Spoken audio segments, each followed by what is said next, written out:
The first time I thought about sexuality was around grade 8, when I learned about a middle school dance. But instead of thinking about which girl I should ask to go with me, I was starting to imagine what it would be like for the boys to dance with each other. I wanted to explore what a romantic relationship with other boys felt like. But as a Christian kid, I didn't know what to do with those feelings. I didn't even think about the word gay. Today, well-meaning Christian schools, camps, and other ministries that serve young people in Canada are in the middle of conversations on LGBTQ issues. They are concerned about the legal and political requirements they have to follow as organizations. They're also concerned about how the public could accuse them of harming LGBTQ youth. And more importantly, I think most ministries genuinely want to be a safe and welcoming place for all their students. They want to show the love of Christ to anyone who comes across their ministry.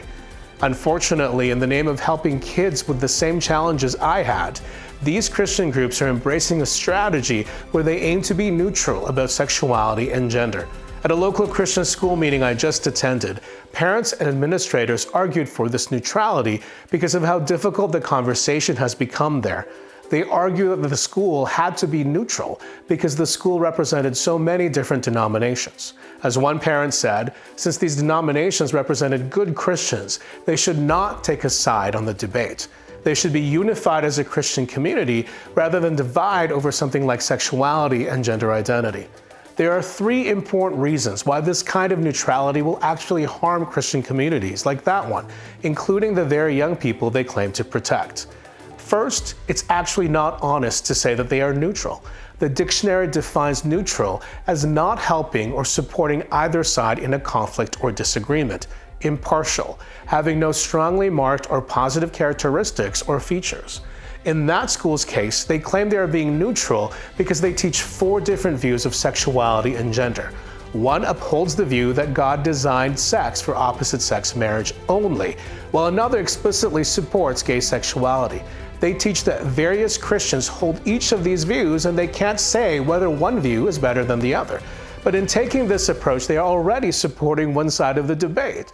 Remember, the debate is whether or not Christians can engage in sexual behavior outside that of the marriage of one biological male and one biological female. If they are teaching that it is an acceptable Christian view to embrace gay sexuality, then they are specifically taking a side in the debate about whether gay sexuality is biblical.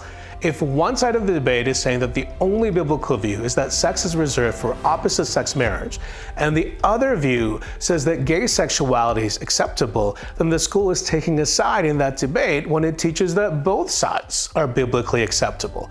Christian organizations instead should teach youth that all of God's commands are trustworthy, even if we don't like them, and even if the culture teaches something completely different. Just because there may be a debate among good Christians, that doesn't mean there are no right answers. That leads to the second reason we can't be neutral.